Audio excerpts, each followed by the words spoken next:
Hello YouTube. Garou, the hero hunter turned fist of God and absolute evil, Adam, the original and father of humanity. Besides having the parallel of one fighting against the gods, while Garou, by all intents and purposes, is just the herald of God. However, what people bring up when talking about these similarities is their abilities to copy their opponents, ranging from just their abilities to even their battle statistics. So today, let's find out who is the best copycat. Garou has grown throughout the series in similar fashion to how our protagonist would, starting out as just the hero hunter, who while weakened and poisoned can still fight against some of the higher S-class heroes. Said S-classes in lore are able to fight a bare minimum of dragon level threats. Said threats can create massive city-wide explosions, while even the weakest of dragon threats have that power that would make them essentially living nukes. And Garou, debatably his weakest, can complete with said level of power. Only when he monstifies can he fight some of the strongest S-classes or monsters within his verse, whom of which of the lower range can produce energy that would warrant city-destroying power, to more of the higher ends casually slicing or destroying continents. Hell, even the byproducts of his own attacks can cause massive incursions across the whole planet, only for Cosmic Garou to completely transcend his previous self, where he's actually able to surprise Saitama with his attacks and even damage him to a degree. This will upscale him above even Saitama's self-admission of planetary statements, as well as even the likes of Boros' statements as well. His own feats even reflect this level of power, as he created a miniature gamma ray burst. Said feat is calculated warranting near 250 Yoda tons of TNT, which is enough energy to destroy large planets even bigger than that of Jaskians such as Jupiter, and this is all before he decides to ramp up. When we get deeper into the fight, both him and Saitama are able to clash so hard that the actual runoff energy is enough to put a hole in space by all intents and purposes. Them destroying this massive cluster of stars has ranges from minimally of being a multi-solar system busting feat to even that of a galaxy bust, which mind you, this is the level of power most associated with the kind of power that Majin Buu was dishing out. However, a very underlooked factor from this feat is the actual level of destruction that was used. Well, let me explain.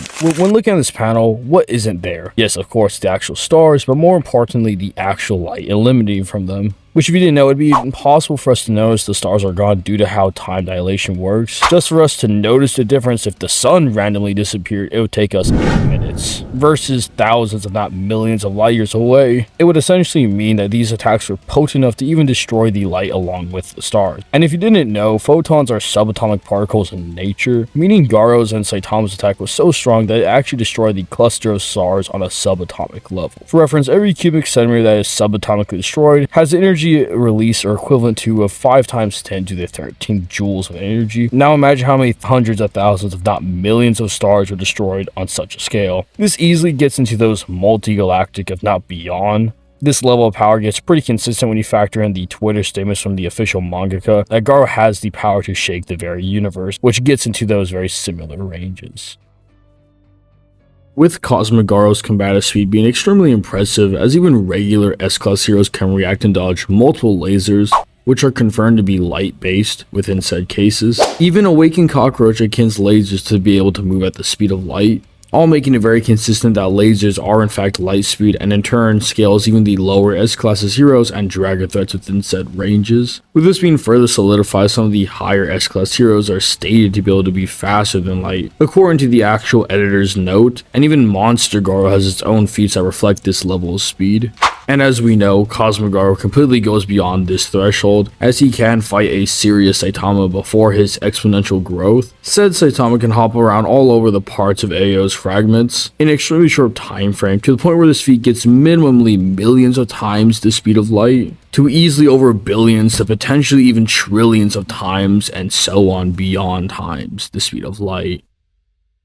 The father of humanity, the first human, the being made in God's image. This is Adam. Though his biblical origin was tweaked a bit, however his level of power is truly on a biblical degree. Being able to outright copy Zeus's combative stats, and towards the end even break Zeus's neck, and assuming he didn't die just due to his divine physiology. Mind you, this was a base Zeus. We'll go into his higher form later. Off-rip, Zeus can overpower Shiva even before he bulks up, Shiva being able to destroy and recreate the world on a whim, very similar to his actual mythological lore, only in this case we're assuming they only mean planet, and please just bear with me, we got to appeal to the normies first. This planetary range is consistent, as Zeus in lore is one of the strongest beings, if not the strongest being, which would include the likes of Thor, who is just stated to have the ability to shatter the earth. He, by proxy of being the strongest god, would also upscale the likes of Atlas, who could hold the very sky, again very akin to his mythos counterpart. And if we interpret this as he's holding up the universe as again akin to his mythos, then he would essentially be carrying millions of stars and galaxies, which could probably get into what some would consider those multi-stellar range.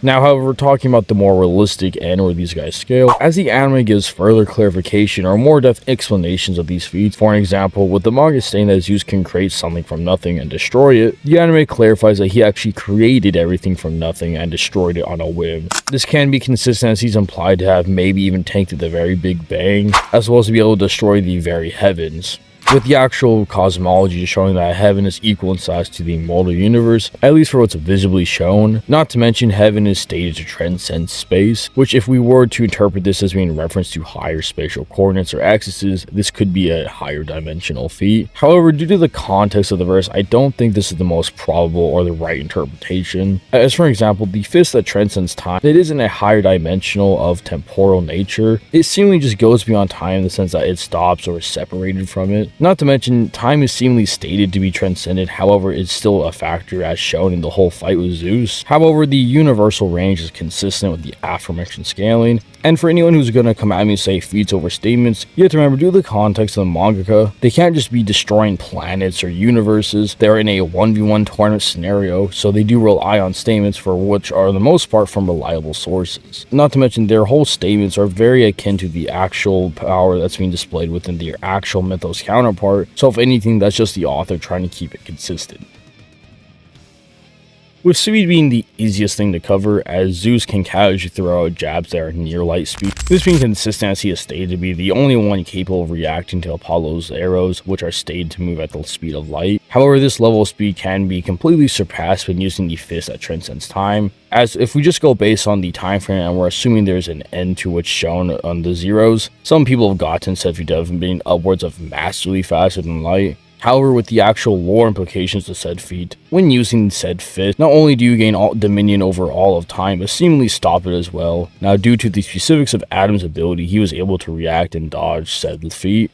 Even though time was stopped, this level of speed goes beyond the finite range, which I would call infinite speed. Now, the reasoning for this, a commonly accepted quantification for infinite speed is to travel an infinite distance within any given time frame. However, the inverse of this is just as valid, as being able to travel any distance within zero time frame. This is debatably better, as unless they travel an infinite distance within zero time, the former is quantifiably faster, as with the other takes time to get to any amount of distance, it takes the latter none, thus a minimum giving Adam infinite reaction speed. However, this can be argued to his combative as well, as by the end they were just casually throwing out these blows within a combative sense.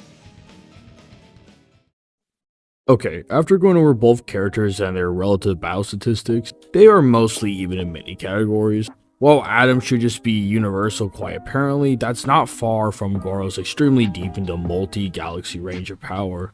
And by the way, this is assuming that Cal can't get into the universal range, as imagine subatomically destroying the amount of stars that they did. I would not be surprised if it could get to that level. However, we do have more surefire ways to get Saitama and Garou by proxy to universal, as we do just have many statements of either Garou or Saitama having infinite power and or strength from either the inverse or official statements from licensed sources, to the point where these statements just support each other, meaning yes, Saitama and Garou could very easily just not only just be baseline universal, but would be what some would call high universal, which is just being able to display an infinite amount of power on a 3-dimensional scale. If this is the case, Garou would be literally infinitely stronger than Adam. However, when it comes down to speed, Garou can't keep up. Adam would essentially see Garou as in slow motion, as he could take as long as he wants to beat him. Sure, Garou can regenerate, but how long can that last? However, if we use the more infinite strength side of things, Adam is just cooked. As if Garou can copy infinite strength, I really don't see any reason why he can't just copy infinite speed.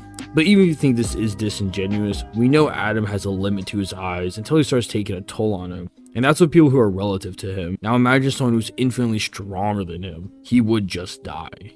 The way I look at this, if you don't take Garou's universal ends, you can't use Adam's, as Garou is debatably more consistent, at least in my opinion. So either way, if you lowball or highball them, Garou always comes out on top in terms of strength, and Adam probably dies from trying to copy the awesome power of Cosmic Garou.